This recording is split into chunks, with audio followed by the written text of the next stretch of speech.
guys join me here today with the highly anticipated facelifted 2024 Kia Sorento here in the SX Prestige trim with that optional $1,000 X Pro package, which is definitely giving you all of the nice off-road goodies that you may want to compete with something like an Outback Wilderness or a Mazda CX-50 Meridian Edition, or all of the upcoming kind of soft off-roaders in this hot segment. But the Sorento still sets itself apart with a third row, with a lot of cargo space, really cool looks, these absolutely sick amber daytime running lights, as well as luxury technology and value for your money that the Kia is known for. So let's go take a full tour of all the new features of this 2024 Kia Sorento facelift, as well as some of the things that I've really enjoying over this past week and some of the things that I think still need to be improved for the next generation of the Sorento still to come. Now, of course, we have to talk about what's happening under the hood of the Sorento. And again, not much has really changed in terms of powertrains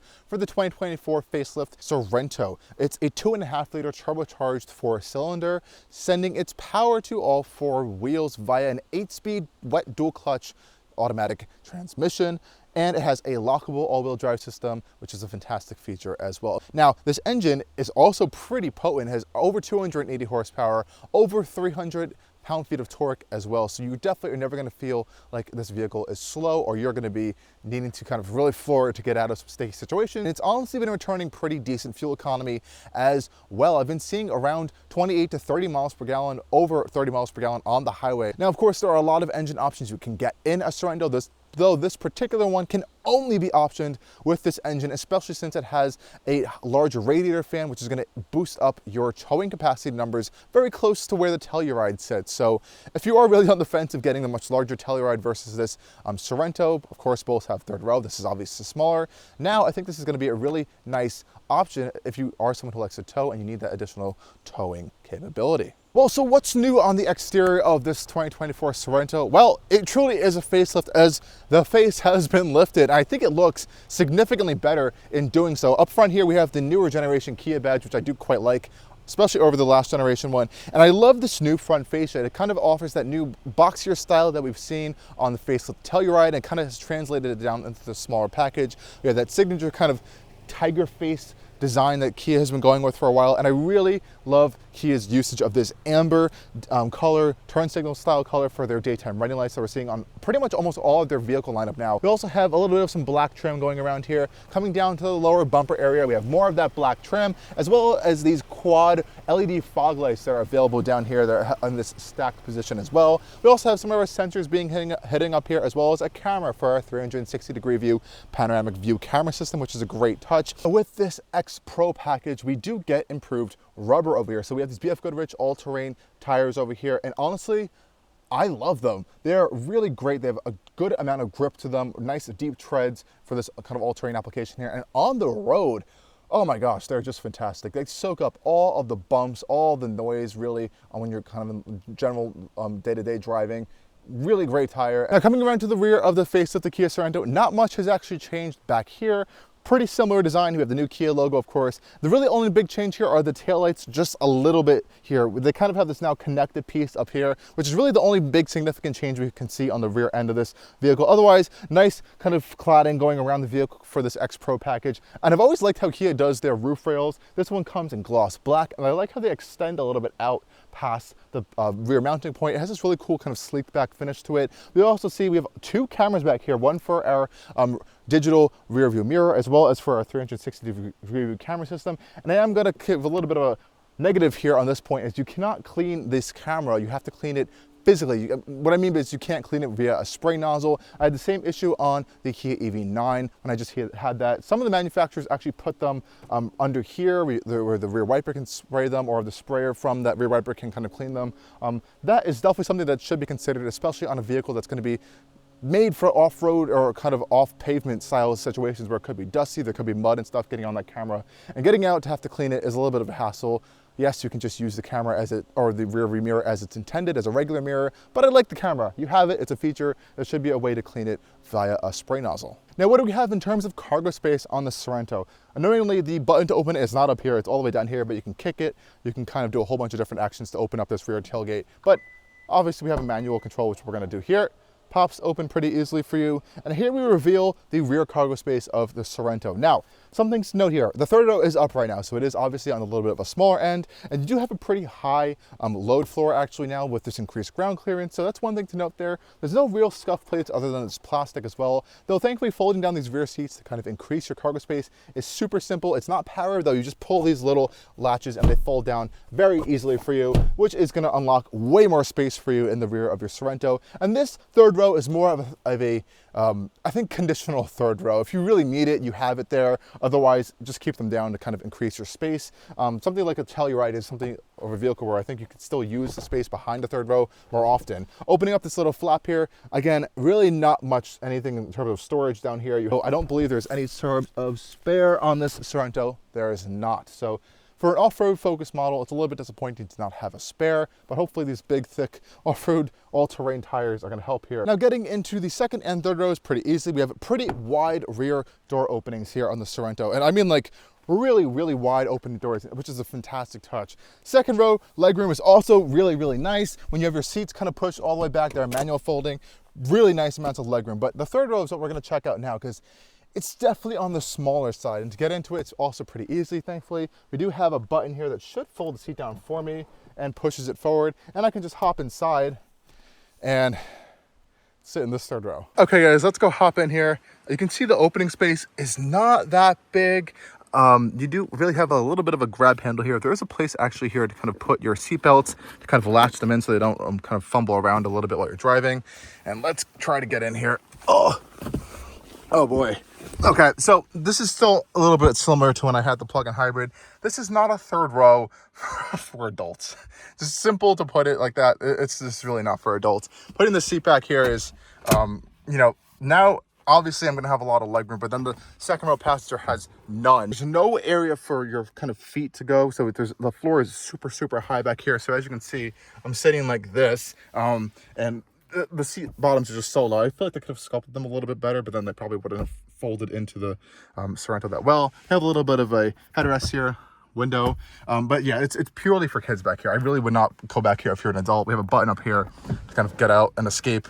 I call it the escape button, but yeah, it's a kid's third row. Let's go take a quick tour of the second row now. It is honestly a really nice space for passengers, other than the absence of some all-weather floor mats, which would have been a nice touch. If there's someone in your third row, you can recline it. Closing the big doors, nice solid thunk from them. They are truly very wide doors. We have manual sunshades back here on this particular model, this faux wood trim, as well as real leather over here. So this is this kind of like olive brown leather, and honestly feels very nice. Quality in here is also good. There's a lot of harder plastics in some areas for a 50 grand vehicle, but not too bad. Lots of practical storage spaces here. So we have a cup holder up on the door up here, heated rear seat button, as well as a nice window control. We have a nice storage behind our front passenger and driver seats as well. We also have two air vents in the center console as well, which is a nice touch, and a 12-volt socket as well as a traditional household socket as well. No USB-C ports over here, but those will be found on the seats right here, which is a wonderful feature. And these seats themselves are very comfortable. Lots of support, actually, I think in all areas. There's decent thigh support as well.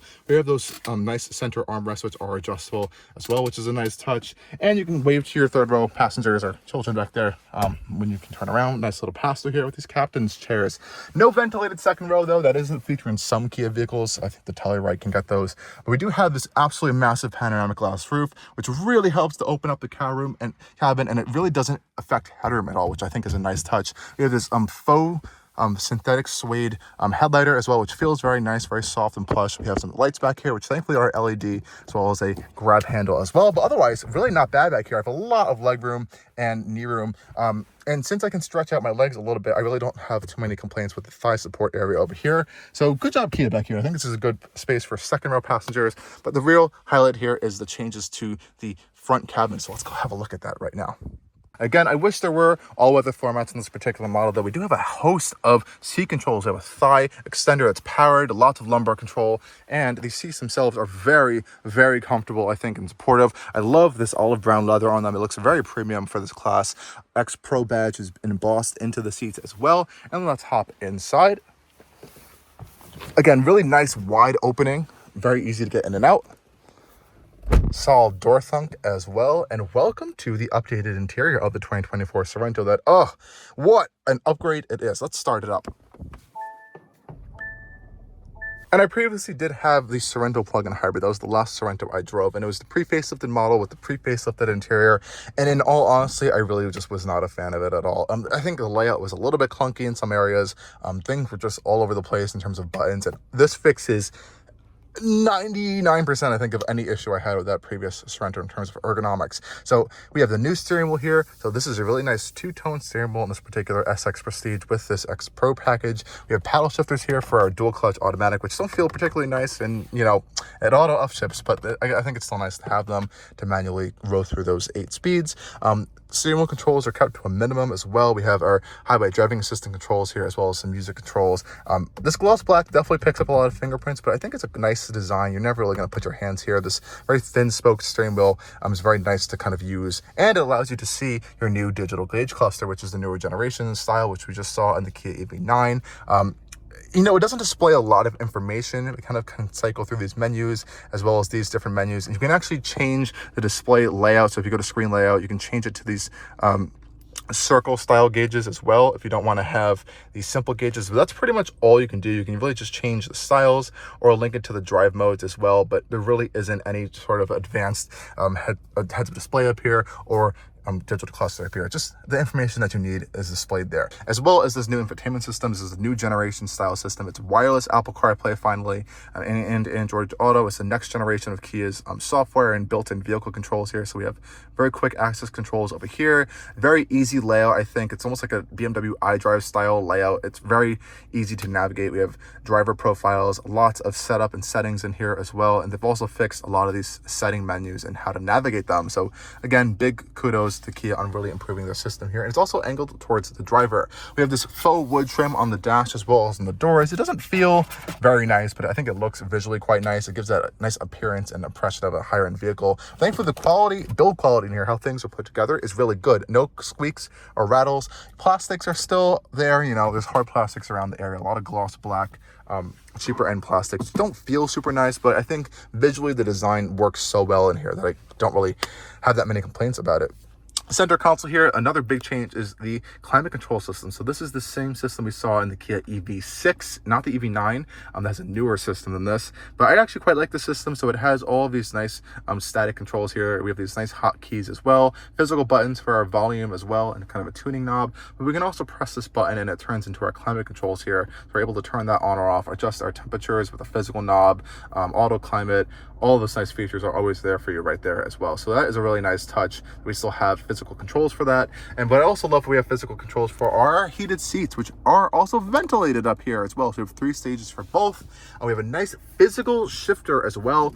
Don't see these too much these days. And I like how it's kind of boxed off. It's very nice to hold it while you're driving as well, just to rest your hand on here. I think this is a nice feature. We have a manual selector on there as well. 2 cup holders here, which I think could be a little bit bigger. A little bit of a storage tray here as well as here. And I really do like this little control panel over here. We have a heated steering wheel button, auto hold, hill descent control, and fantastic parking cameras as well. 360-degree view cameras, really great resolution as well on them. We have that 360-degree view capability as well. We find on some of the higher end vehicles, we kind of scroll around the car, which I think looks quite nice. Again, really great graphics on here. Kia and Hyundai are doing fantastic 360-degree view panoramic systems. This 4-wheel drive system or all-wheel drive system is selectable. So we have all these different drive modes we can kind of cycle through here. Will all vary and kind of sort through the torque distribution of the system. We can also lock it as well if you are in some lower speed, rougher traction situations. If you need to kind of get a little bit more traction there. We do have a traction off button as well located over here. And this whole center area has also been revised. So we have a wireless charging pad over here, a little bit more, some more storage, as well as 2 USB-C ports. And this one, if you were curious what this is, you could have it just be power, or you can turn it into a USB and power port as well. So that's a cool touch. I like that on other newer vehicles. Again, generally the design of the dash layout here has really been improved. I like this new vertical air vent style design here, especially with this hazard button just implemented in there. It looks very Mercedes or BMW or Audi S. So I think they did a good job there. Decent sizing of the glove box as well. No complaints there. And we have that digital rear view mirror here, which can be turned back into a regular mirror if you don't want that. Very simple controls up here for our LED accent reading lights in here. We have this, again, that faux suede recycled headliner material up here, which feels really nice actually. It's very cushiony. Nice big mirrors over here. We do have a light that should turn on. I don't know why that wasn't on. And again, that massive panoramic glass roof, which is all controlled by this one button, which is a little bit finicky sometimes to actually control. You kind of have to figure it out by just full pressing is to close it like that. Full press like this will open up the panel and slide it. It's easy to use once you start getting used to it, but sometimes it closes everything at once. You don't want it to. Really no major complaints in here. I think everything works pretty well. You know, you are lacking a lot of the higher end luxury features, right? So we don't have a power steering wheel. We don't have a heads-up display. We don't have a fully configurable or in-depth graphically style heads or digital cluster here. But we do have all the fun features. We have that camera as a turn signal there. We have, I love how these controls for our wipers show up in our display over here when we're kind of cycling through our wiper controls. So if I turn it from high, low and stuff, it'll show us what's happening. So I like, there's a lot of thoughtful things in here. Even if you, this is my favorite one, if you're cleaning the wipers here with your nozzle, it actually blocks the circulator thing for your air, so the odor of windshield wiper fluid doesn't come inside the cabin, which I really like. That smell. It kind of smells sweet. I know you're not supposed to smell it, but that's one of those types of things here, which is pretty interesting on this vehicle. Otherwise, really nice, clean interior layout. This SX Prestige is definitely going to give you the nicer materials and everything that you're going to get, or you can get, in this space of the Sorento. And honestly, I think it's a really wonderful space to be. It's quiet, comfortable, loads of tech features built into this vehicle from the get-go. So big kudos to Kia here for really improving the space. Let's go take this thing on a drive. It's very smooth, very nice daily driving experience, especially at low speeds, and especially when you treat it and drive it with respect and just care and comfort. It's not a sporting type of chassis or vehicle or any way of the sorts. Now coming out onto the open road here, I do want to play a little bit with the drive modes as well as these gauge clusters here. We have it in the simple view here. I don't know if I like to think of it as super simple, but it is simple. I'm going to pop into sport here, get a little bit of an acceleration for you guys.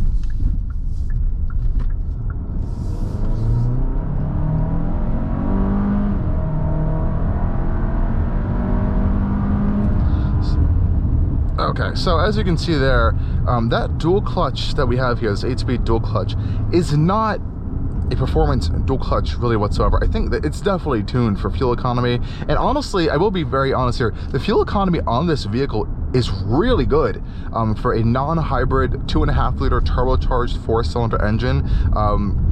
On like trips of short 30-mile trips, which I think could really blend in with like a daily commute style trip, I've been seeing 28, 29 miles per gallon. So that's honestly quite impressive driving it in the economy mode. And you have smart mode, normal mode, as well as a sport and a snow mode as well. And sport mode, like we just mentioned, you can see the gauge cluster does a little bit of a dance there.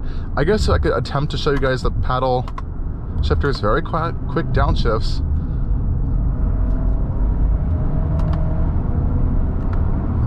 If you are trying to kind of drive it a little more on the aggressive end, lots of body roll. Suspension is generally quite compliant. Going around these corners, it just doesn't really like it very well. The steering is a little bit all over the place, and I think Hyundai Kia, they've kind of struggled a little bit with their steering in their just regular vehicles. I experienced this quite a lot in the Telluride that I drove. It was just, I really was not a fan of it. I kind of have that similar experience here. There's really no feel whatsoever. They try it in like sport mode, it gets like a little bit like artificially stiffer. You kind of feel that a little bit right here. And then putting it back into eco mode. We have our cameras for our turn signals as well, which are just an incredibly useful feature, I think. And so I think it does all of that in really good points there. Even just looking at your blind spots or something, really no complaints there whatsoever.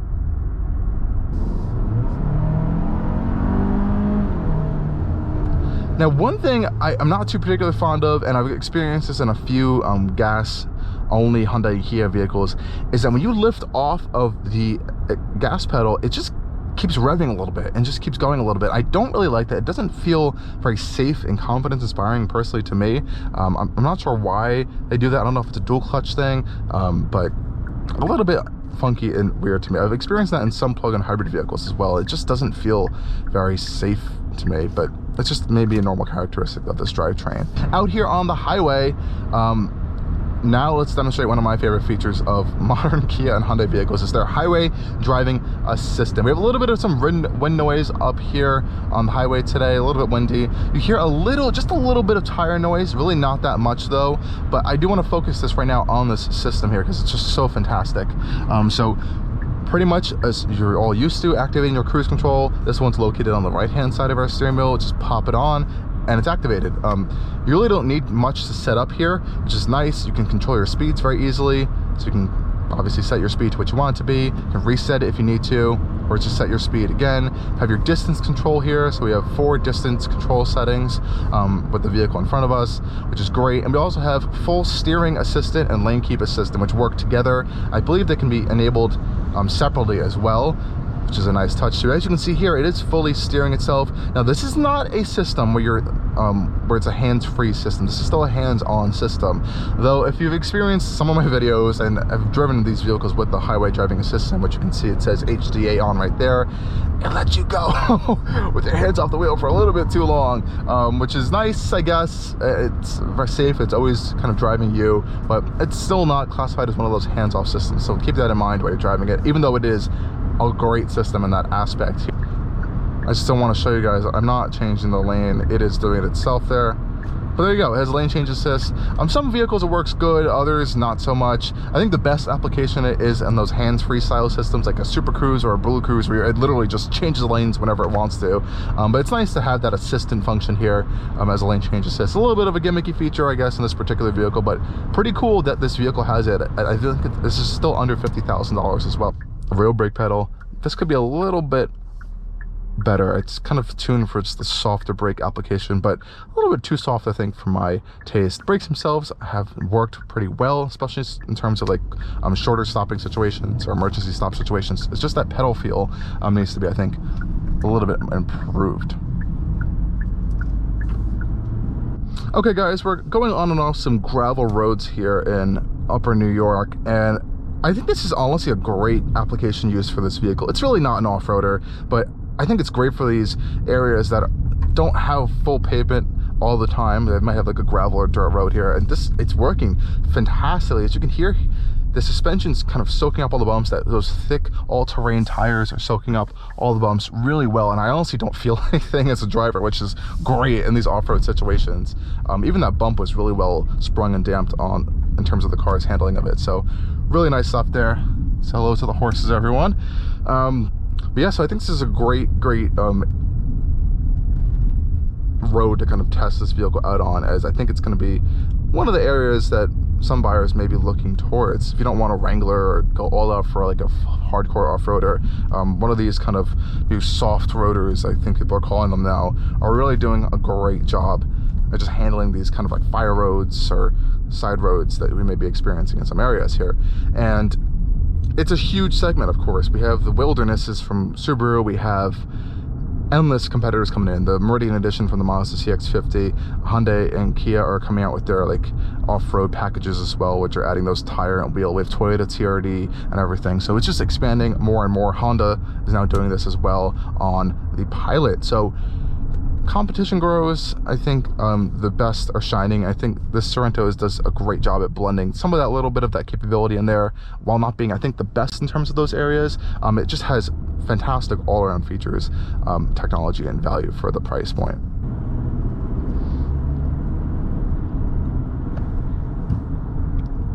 And I also have to say, this Bose premium audio system in here really is quite good. That also surprised me this week. I wasn't really expecting to hear such a strong audio system from a Kia product right now. I just haven't had the best experiences with their audio systems. I did like the Meridian one and the EV9, to be honest, but that one really did surprise me. So let's have a quick test of that right now.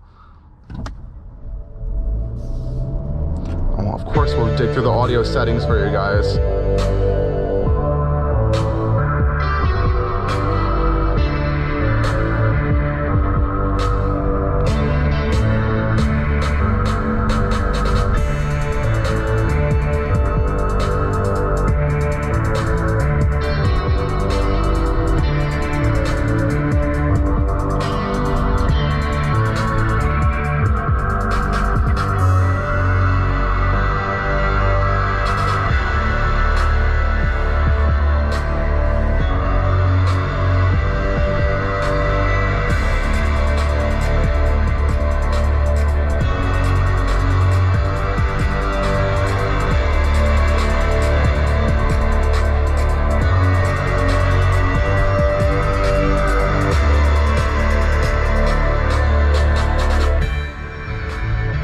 You can hear here when you're reversing, it will lower the audio for you for the parking sensors. You can actually adjust that, which is nice. Great parking cameras.